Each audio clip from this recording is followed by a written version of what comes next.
Leadership Preparation Webinar Series. Even in a pandemic, Why Equity Still Matters for School Leadership, Part 1.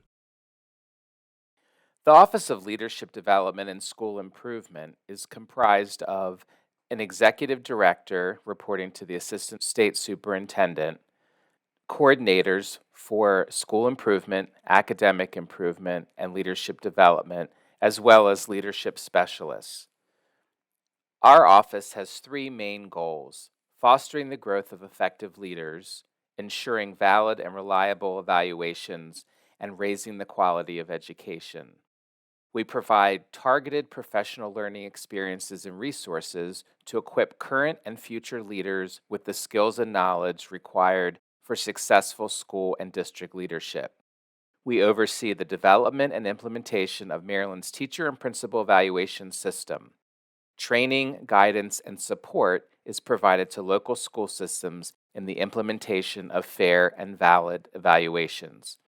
Lastly, we provide customized professional learning experiences and support informed by data and grounded in effective practices to improve school performance.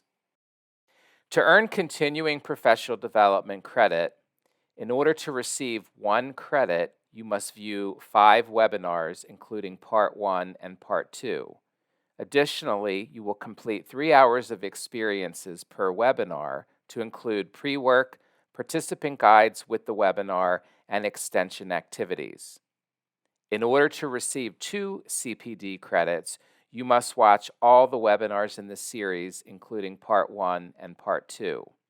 Then you will complete 3 hours of experiences per webinar to include any pre-work, participant guides with the webinar, and extension activities. In order to submit your materials, please complete the Google form found in the description below the video. Meet the presenter. For this webinar series, we partnered with Dr. Annette Anderson from the Johns Hopkins University School of Education. So let's get down to brass tacks. Let's talk about our expectations for the sessions and some logistics. The expectations for the session are that participants will understand the importance for equity to improve student learning outcomes, that they will review and engage with resources that inform an evolving understanding of the role that school leaders play in promoting sound equity practices, and that they will also contemplate the impact of the COVID-19 pandemic on the attainment of equity aims and how school leaders can mitigate unintended outcomes, even in unforeseen circumstances. On the right side of your slide, you will see that there are 5 participant resources that you will need in order to access the work for this session, as well as the assignments that you should complete to get credit for the continuing professional development. They include the Maryland Equity and Excellence Guide, the Ethics of K-12 School Reopening, Identifying and Addressing the Values at Stake, 4 Practices to Promote Equity in Classrooms, Equity and Excellence, a Guide to Educational Equity in Maryland, and the Equity Leadership Dispositions. You may return to this slide at any point in order to access these materials. The webinar outcomes include examining the evolving role for school leaders of equity in Maryland public schools, to identify potential areas of instructional and cultural disruption to best practices around equity brought on or exacerbated by the pandemic, to determine equitable practices and school improvement for school leaders in varied approaches to school reopening, to analyze the effectiveness level for professional practice in alignment to the Professional Standards for Educational Leaders, or PSEL standards, and to use the PSEL standards to inform connections to professional practice. So let's get started. Our agenda for this session involves looking at these 5 areas, and in fact, we will cover this over the 2 webinars around equity. Today, we will discuss the evolving role of equity in school leadership, We will look at the pandemic context and statewide implications for equity leadership. We will review the core equity beliefs and practices that are essential for school leaders. We will also think through equity as a lens for school improvement. And then finally, we will think about equity in school, climate, and culture. So let's start here with the Maryland State Department of Education equity focus areas. As you can see here, back in 2017, MSDE published Equity and Excellence, a guide to educational equity in Maryland. And this document focuses on 4 areas of equity in Maryland public schools. Focus number 1 is academic achievement and growth, which means building a more equitable academic program. Focus number 2 is on leadership and human capital, which means recruiting and retaining effective and diverse educators and staff. Focus number 3 is around school climate and culture, which means building a climate that supports student success. And focus number 4 is on educator and staff capacity, which means improving learning experiences for every child in every classroom. So I will recommend that you open up this guide so that you can get familiar with these 4 focus areas in order to understand how the state of Maryland has prioritized focusing on equity for classroom instruction and school climate and culture. So what is equity in education and why is it important? Well, in your resource guide, you have an article that's written by Ashley D. Franza on the 4 practices to promote equity in classrooms. You should access that article.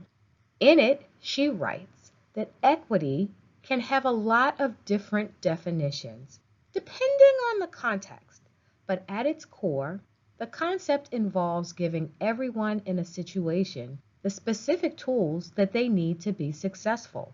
In the classroom, promoting equity is about educators choosing to embrace rather than shy away from the unique backgrounds, identities, and experiences that their individual students bring to the table.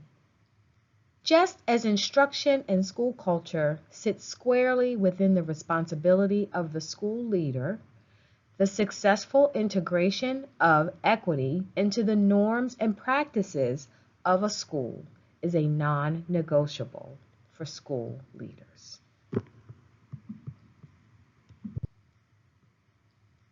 And why does equity matter for school leadership? Well, here in Maryland, like the rest of the country, we see that the demographics of our state continue to change rapidly. The population, in fact, of the entire United States is shifting towards greater diversity, as DeFranza notes in her article, which you can see again in your participant resource guide.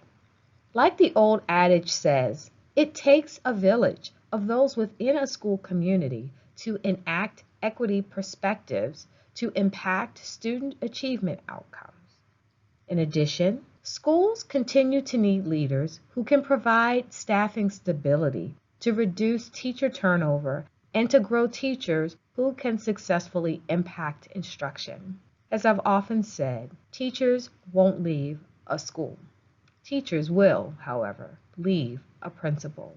And so equity leadership matters, and it matters that leaders are able to embrace equity so that their staff can understand it as a priority. Equity must be focused at the core of school leadership efforts in order to provide a sufficient framework to address evolving student needs and staff readiness to respond.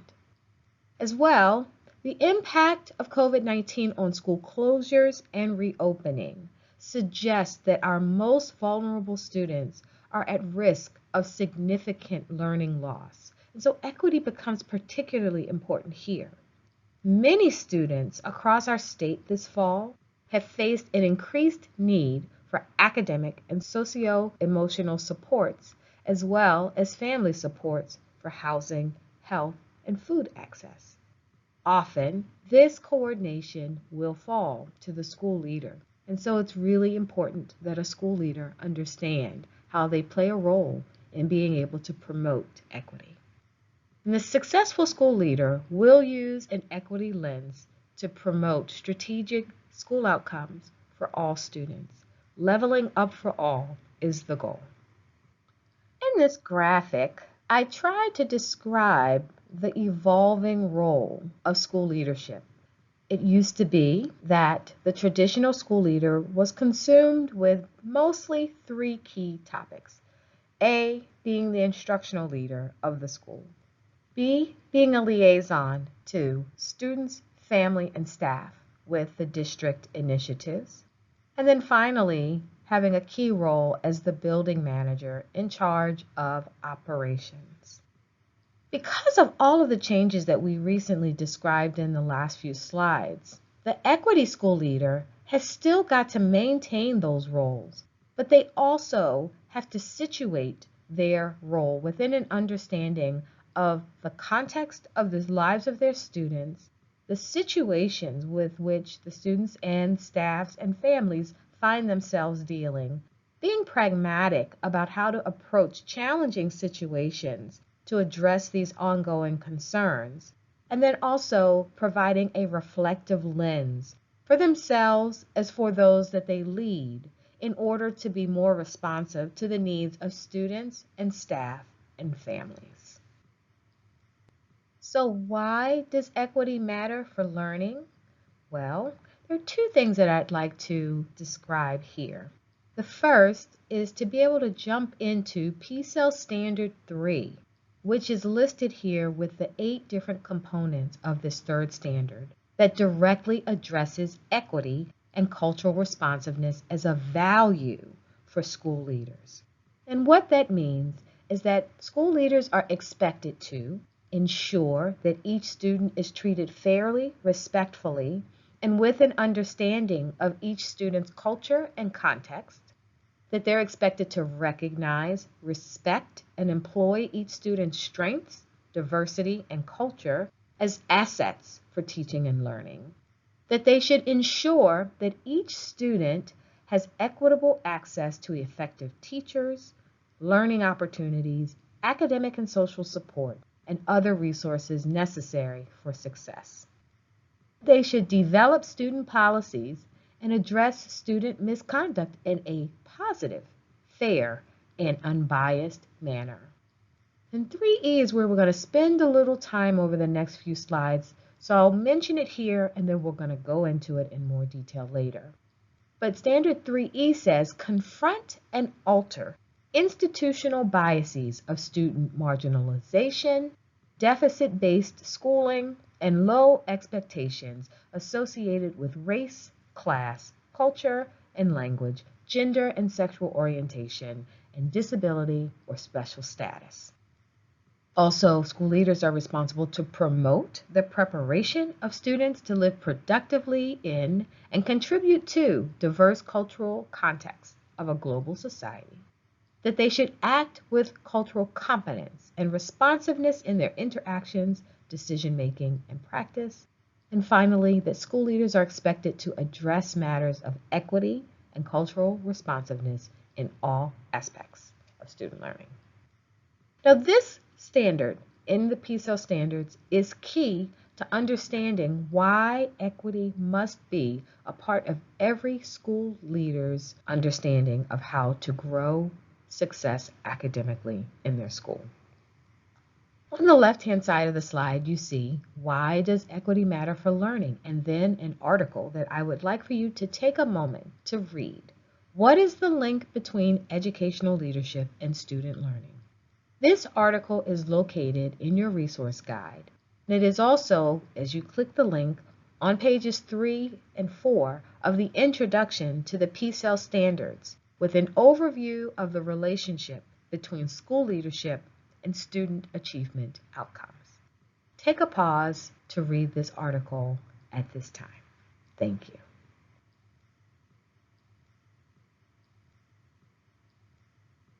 Now we are going to take a look at something that I call the equity placemat. This graphic is something that I developed in consultation with my colleagues at the Maryland State Department of Education. And this is the Standard 3 placemat that really tries to lay out the interconnectivity of all of those various elements of Standard 3 that we just reviewed.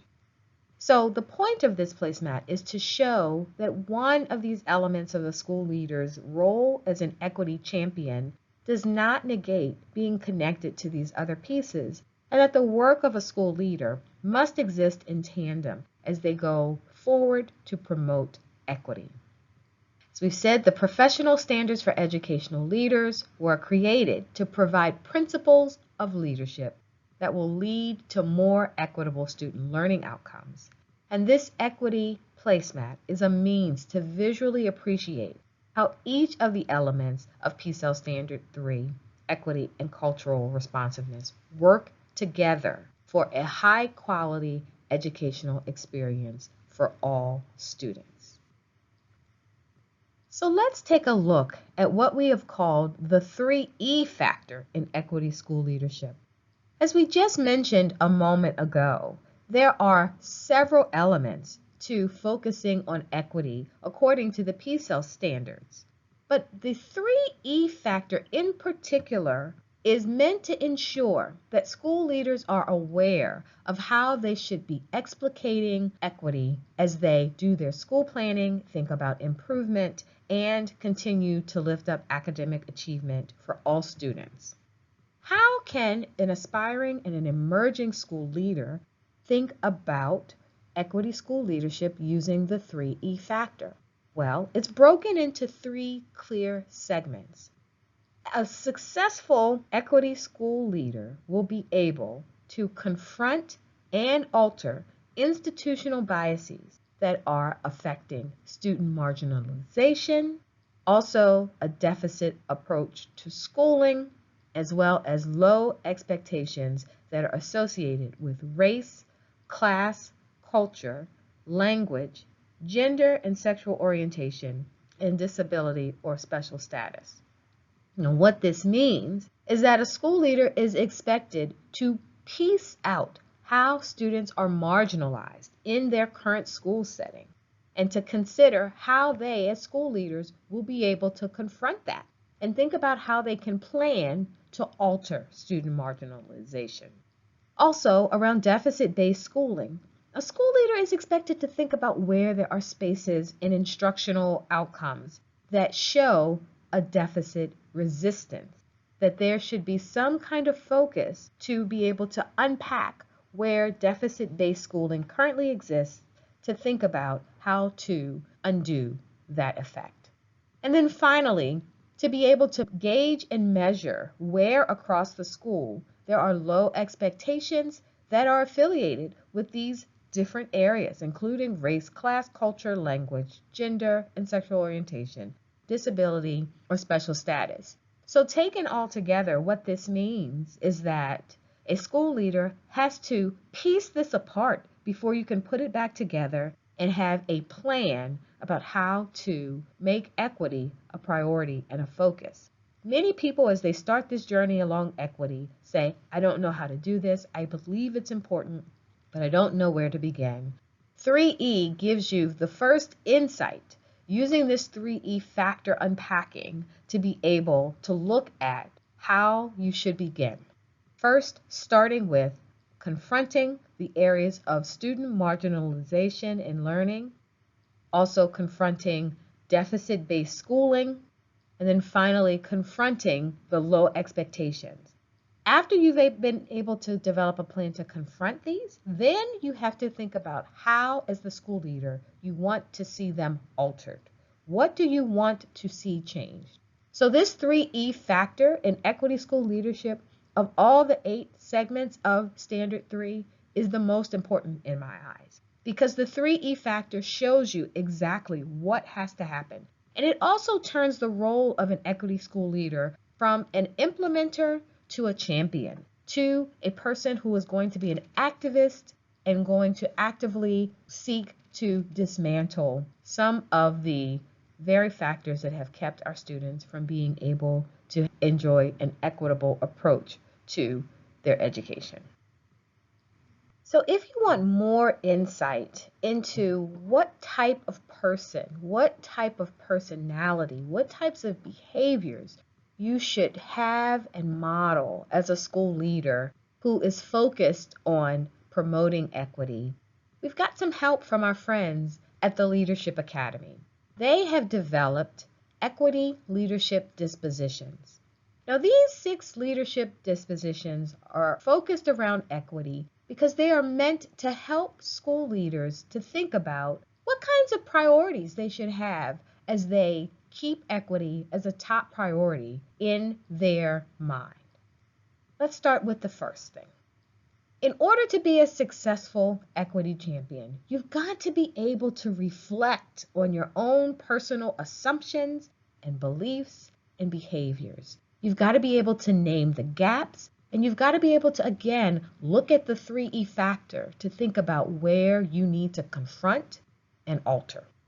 Secondly, the equity leadership disposition suggests that you should be able to publicly model a personal belief system that is grounded in equity, that others can buy into.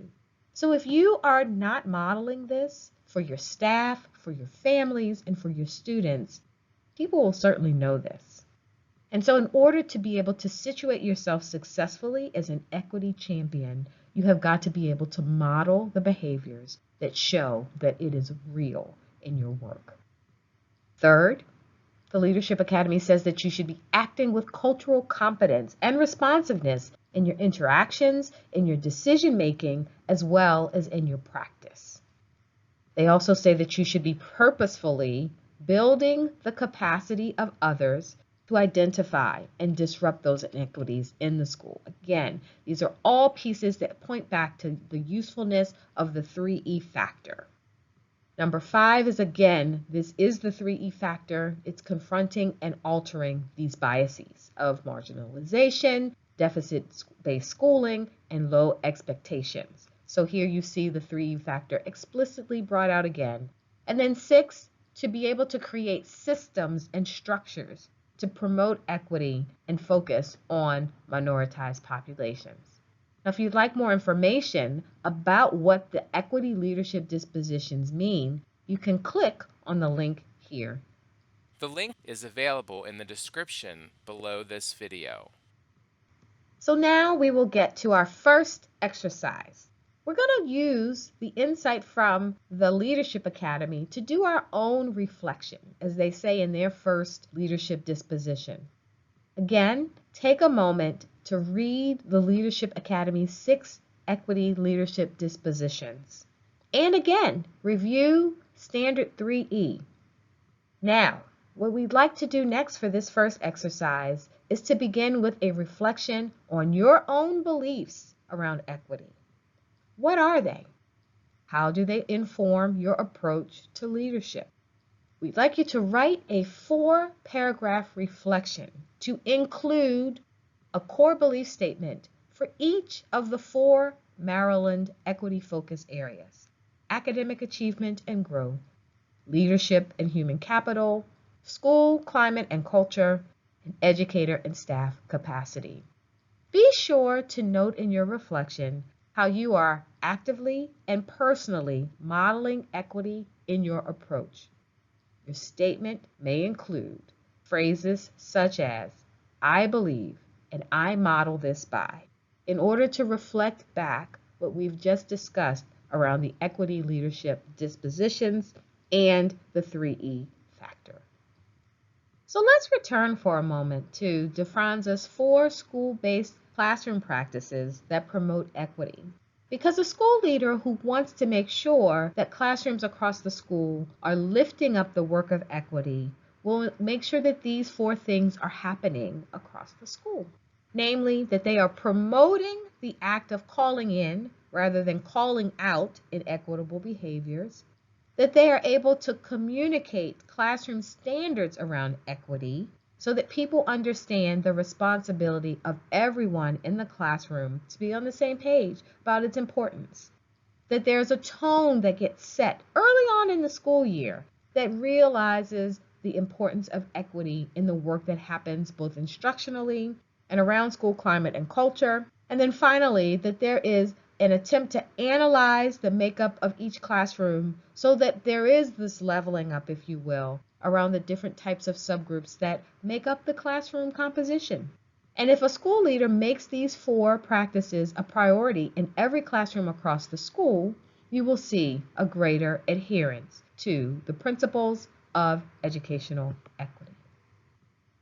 For exercise 2, what we would like for you to do is to read the DeFranza article in the participant's guide, and then to access the chart below with at least one example in each category of how a school leader can help to shape or to promote equity in routine classroom practices that DeFranza mentions in the article. Take a moment to do that now.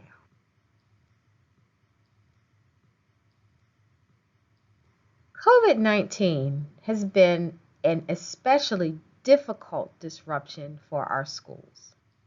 And in particular, it has impacted the way that school leaders have needed to approach lifting up the work of equity.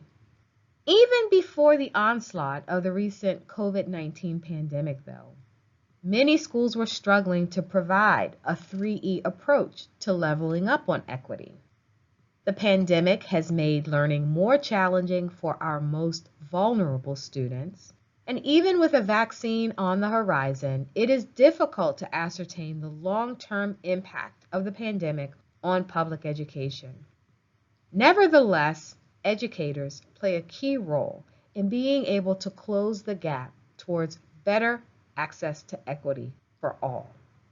What I'd like you to do now for exercise number 3 is to read the eSchool Plus white paper, The Ethics of K-12 Reopening, identifying and addressing the values at stake. What do the authors in this article identify as possible areas of disruption for equity and learning? What I'd like you to do is to draw on that article to make a list of 5 key values that may potentially impact student learning due to the pandemic that applies to your current school setting. Describe how the pandemic has further or could further interrupt current school equity efforts, or how it has already interrupted those efforts. Take a moment and complete this assignment now.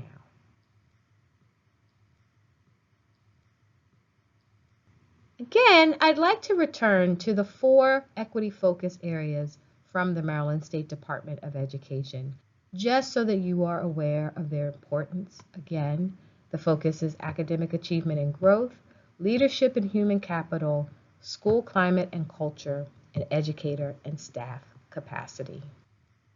For this final exercise, the pandemic impact on education, we're going to refer back to those 4 areas. So you should take a moment to refer to the Maryland Equity and Excellence Guide that we have noted in your participants guide. How has COVID-19 interrupted your school's efforts at equity in each of the following areas?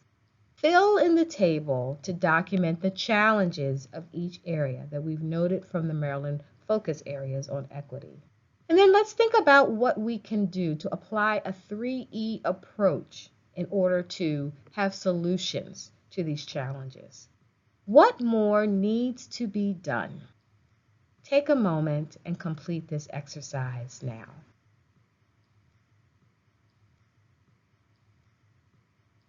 Here are some resources that were mentioned in today's session. You are welcome to take a look at these articles as well as the articles that are in your resource guide for further information about equity.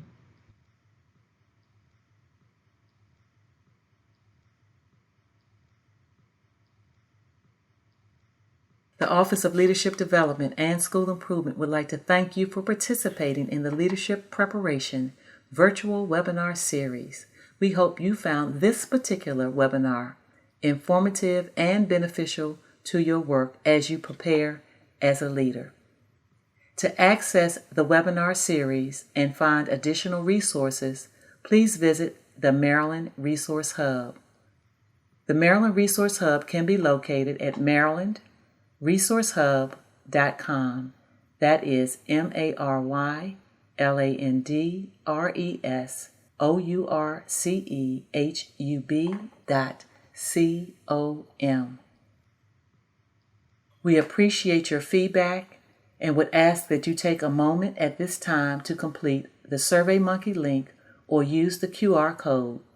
The feedback that you provide to us will inform our work in the office as we develop additional resources to support you in the field. Again, thank you very much for your time in completing the feedback. As a reminder, the continuing professional development credits are available to you for this leadership preparation webinar series. To receive 1 credit, you will need to view 5 webinars, parts 1 and 2, and complete 3 hours of experience for the webinar. That would include the pre-work, viewing the webinar, and completing the participant's guide, as well as extension activities related to the webinar.